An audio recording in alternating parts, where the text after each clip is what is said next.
الحمد لله رب العالمين، والصلاة والسلام على سيدنا محمد الأمين وعلى آله وصحبه ومن تبعهم بإحسان إلى يوم الدين. اللهم اجعل نياتنا خالصة لوجهك الكريم. يقول البيهقي في الشعبة 47 من شعب الإيمان: معالجة كل ذنب بالتوبة.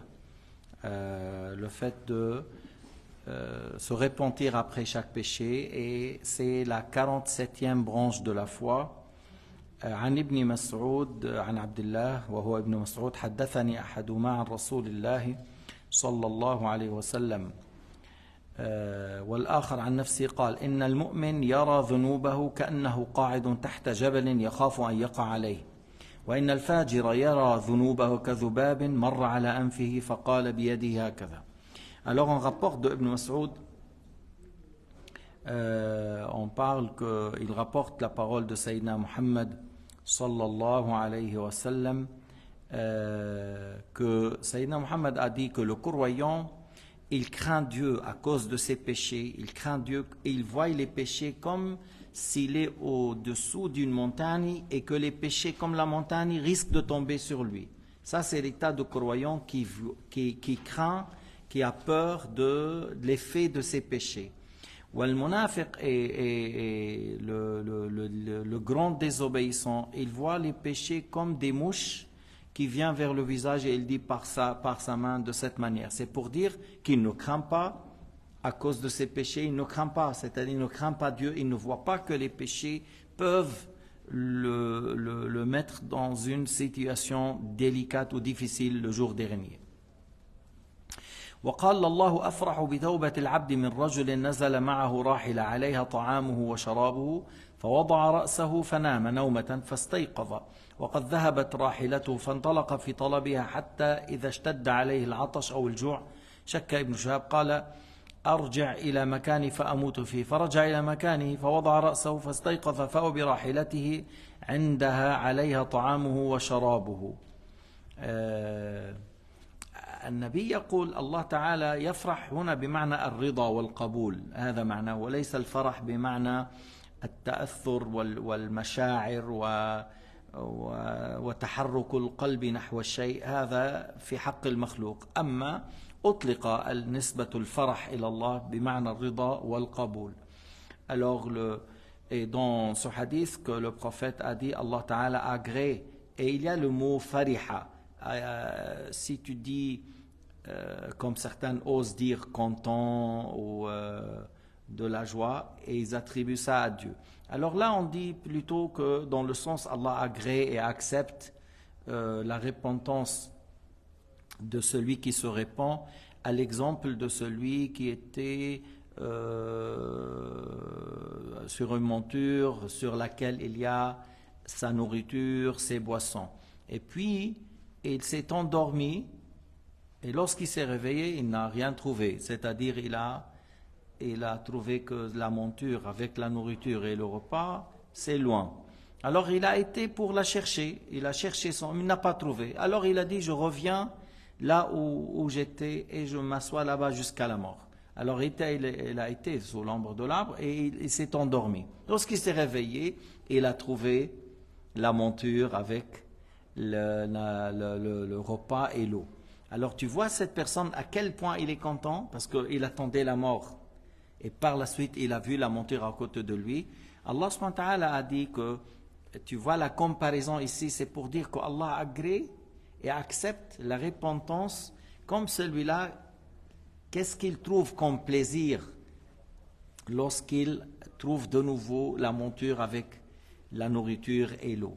فإذا بمعنى الله أشد فرحا بتوبة العبد من هذا العبد الذي وجد طعامه بعدما كان إيش ينتظر الموت، بمعنى أن الله سبحانه وتعالى يقبل هذه التوبة والله تعالى يرضى عن هذا العبد.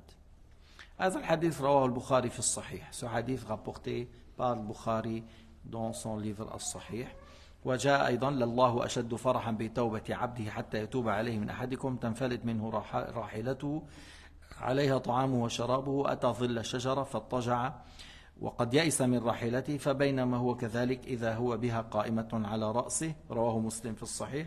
Dans le même sens, Muslim encore l'a rapporté et on a dit معناه أن الله سبحانه وتعالى يقبل هذه التوبة ويرضى عن صاحبها. أيضا حتى نذكر التوبة au sujet de la repentance, il va rapporter le hadith de les 3 personnes qui ont été dans la grotte. On va citer ça en arabe, vous le connaissez et on va le répéter.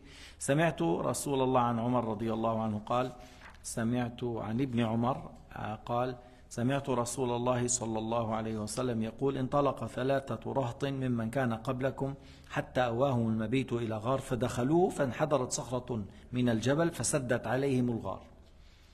Alors, Ibn Omar a dit que j'ai entendu le messager sallallahu alayhi wa sallam dire 3 personnes qui ont, dans les communautés précédentes, ils ont allé quelque part dans un voyage et dans la nuit, voilà, c'est tombé la nuit, ils se sont réfugiés vers une grotte.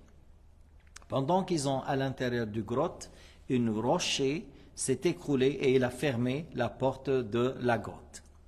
فقالوا إنه والله لا ينجيكم من هذه الصخرة إلا أن تدعوا الله بصالح أعمالكم.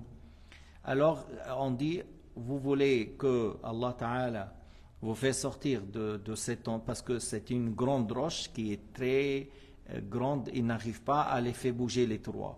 Il a dit alors, si vous voulez vraiment sortir, chacun fait une invocation par un acte de bien qu'il a fait. Si vous espérez, si vous voulez sortir, c'est possible qu'il soit une solution. Que chacun fait demande à Allah Ta'ala par un acte de bien qu'il a fait.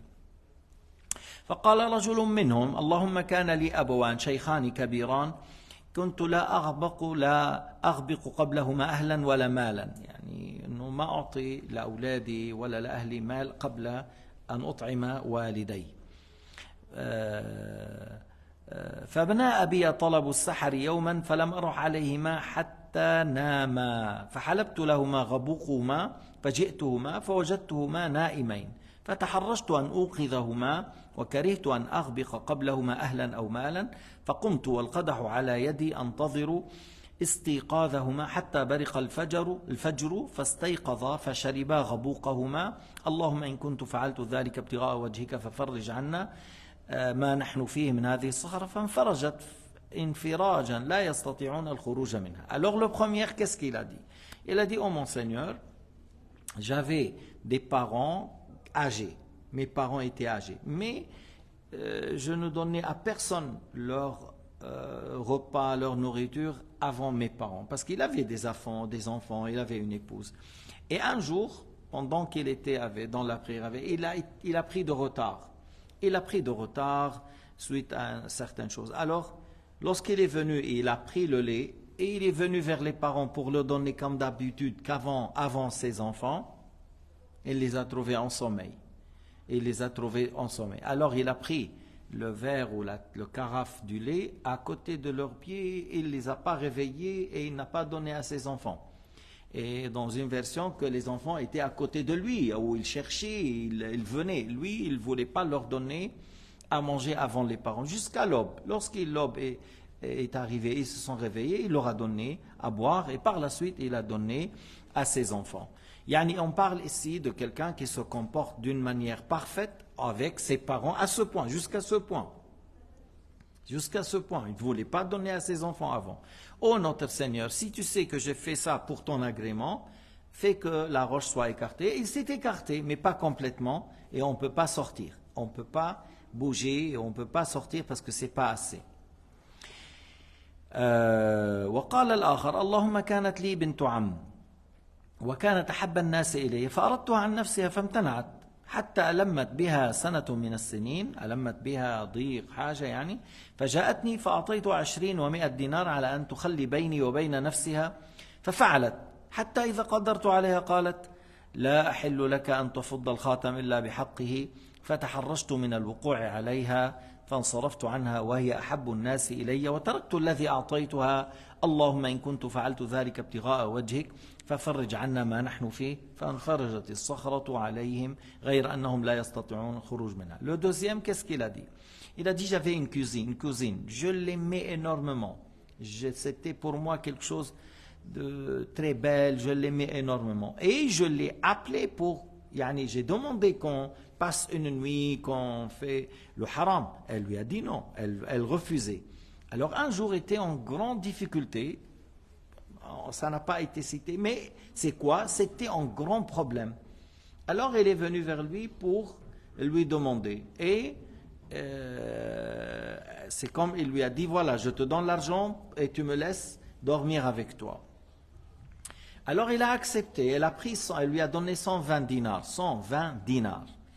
Et lorsqu'elle était avec elle, au-dessus d'elle, elle lui a dit je te rappelle, tu n'as pas le droit de le faire, c'est haram et je te demande par Dieu de ne pas faire ça sauf si c'est halal, c'est-à-dire de ne pas le faire dans le haram, mais c'est plutôt dans les choses qui sont correctes vis-à-vis de Dieu.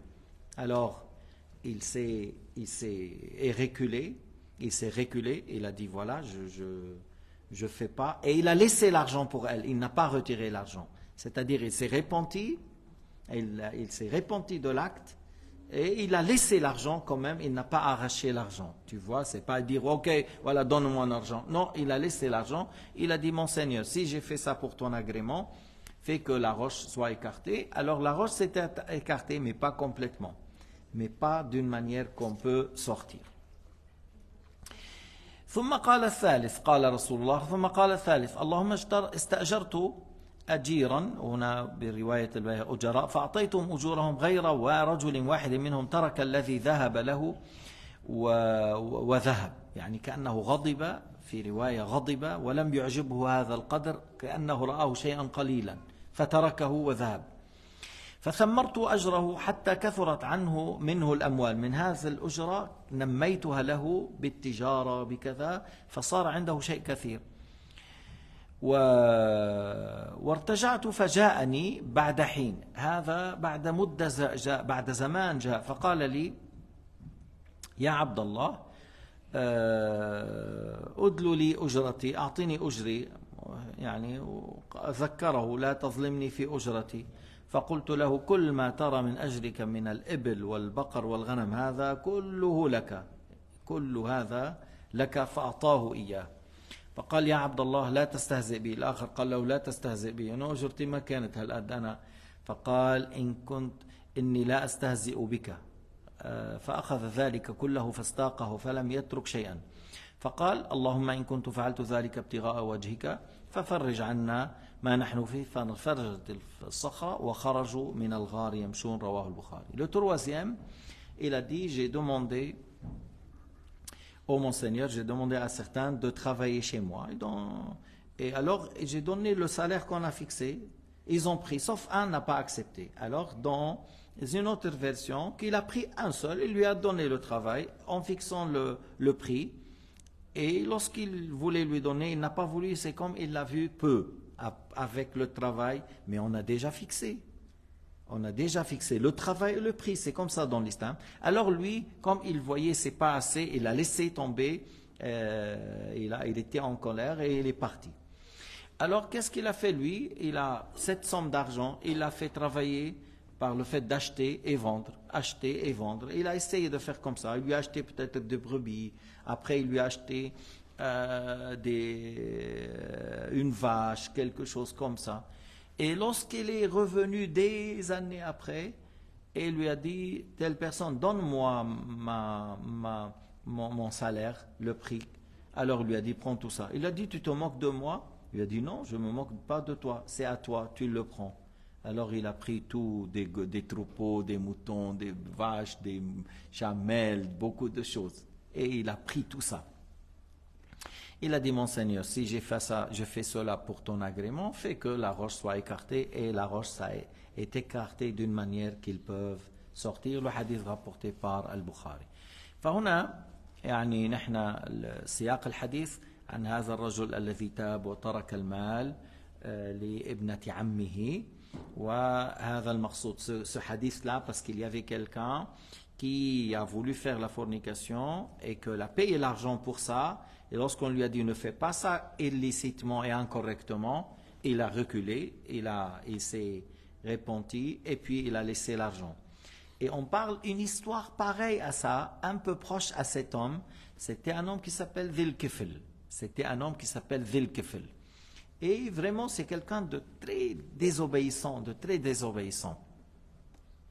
Et qu'il y avait une femme que lui, il voulait dormir avec elle, qu'elle refusait. Et un jour, il était dans le besoin. Et alors, elle a donné l'argent. Et pendant qu'elle est au-dessus d'elle, comme le mari lorsqu'il est avec son épouse, elle lui a dit, elle a commencé à pleurer, à trembler. Il lui a dit, je te demande par Dieu de ne pas faire ça. C'est une chose qui est haram. J'ai jamais fait ça, mais c'est le besoin qui m'a poussé jusque-là. Alors, lui, il a dit, dans cet état, avec le besoin, es-tu en train de pleurer? Il s'est levé, il a dit, moi je suis prioritaire de me repentir. Il a laissé l'argent pour elle et il s'est repenti. Dans la même nuit, Dhil Kifl est mort. Il est mort. Dans la même nuit, il est mort, mais avec la repentance. Mais, tu vois, et c'est écrit sur sa maison, لَقَدْ غَفَرَ اللَّهُ لِلْكِفْلِ Allah a pardonné pour Al-Kifl. Allah Ta'ala lui a pardonné. Parce que, et à la fin, il s'est repenti avant la mort. وعن عبد الله بن عبد الله عن سعد مولى طلحة قال عبد الله بن عمر سمعت رسول الله صلى الله عليه وسلم يذكر الكفل 7 مرات. Moi j'ai pas fait attention que lui il a cité, mais on va lire comme j'ai cité l'histoire de Al-Kifl. El Bayhaqi il l'a rapporté. Moi j'ai pas pensé qu'il allait la citer. فقال إن الكفل كان رجل من بني إسرائيل يعمل المعاصي. Al-Kifl était un homme de Bani Israël qui faisait les péchés. فأراد امرأة عن نفسه على أن يعطيها 60 دينارا. Il a voulu prendre une femme pour faire le haram et il lui donne 60 dinars. فلما جلس منها حيث يجلس الرجل, lorsqu'il était au-dessus d'elle, comme lorsque l'homme sera avec son épouse, bakat, elle a pleuré. فقال لها ما يبكيك. Elle a pleuré. Il lui a dit, pourquoi tu pleures? Elle a dit, mais c'est une chose que j'ai jamais fait auparavant. Il a dit, mais moi je suis prioritaire de ne pas faire ça. Cela et désobéir. S'est levé, il a dit, c'est à toi le 60 dinars. Et je ne désobéis jamais à Dieu. Et il est revenu à la maison et il est mort. Il a dit, je désobéis jamais à Dieu. Et il a laissé l'argent pour cette femme. Et le lendemain, c'est écrit sur la porte, Allah a pardonné pour Al-Kifl. فكتب على بابه إن الله غفر للكفل. هنيئا له, c'est-à-dire, tu vois, Allah Ta'ala a voulu qu'il regrette le jour avant la mort, avant la nuit dans laquelle il est mort. هذا معناه Saïd, c'est-à-dire ça c'est une bonne nouvelle, ça veut dire que c'est un homme que Allah Ta'ala lui a voulu le bonheur pour lui dans l'au-delà. وعن عبد الله بن عمر قال سمعت رسول الله صلى الله عليه وسلم يحدث أكثر من ذلك. Il a dit, j'ai entendu le prophète rapporte un hadith, لو لم أسمعه إلا مرتين حتى عد 7 مرات ولكن سمعته أكثر. Il a dit, c'est pas une fois que j'ai entendu ce hadith du prophète, ni deux. Il a dit, même plus que cette fois, j'ai entendu cette parole de la part du prophète alayhi salatu wassalam. كان الكفل من بني إسرائيل. Il parlait de l'kifl de Bani Israël. لا يتورع عن ذنب. Il ne délaissait pas un péché. فأتته امرأة, une femme est venue, il lui a donné 60 dinars pour qu'il commette le péché avec elle. Lorsqu'elle était au-dessus d'elle, il s'est tremblé et il a pleuré. قال ما يبكيك, pourquoi tu pleures? J'étais injuste, j'étais forcé pour ça. قالت لا ولكن هذا عمل ما عملته قط وإنما حملتني عليه الحاجة. C'est une chose que j'ai jamais commis auparavant et c'est le besoin, la nécessité et le besoin que je suis rentré dans ça, mais j'ai jamais fait ça. فقال تفعلي هذا ولم تفعلي قط. Tu es venu, tu as accepté parce que suite au besoin tu n'as jamais fait auparavant. Il a dit l'argent c'est à toi et il a dit Wallahi la asillaha abadan, ou je jure par Allah que je ne fais jamais cela, que je désobéis jamais à Dieu. Et il a laissé l'argent pour elle. Alors la nuit même est mort et on a vu, Allah Ta'ala a fait écrire sur sa porte, Allah a pardonné pour Al-Kifl, Ghafarallahu lil-Kifl. والله سبحانه وتعالى أعلم وأحكم والحمد لله رب العالمين وصلى الله على سيدنا محمد وعلى آله وصحبه وسلم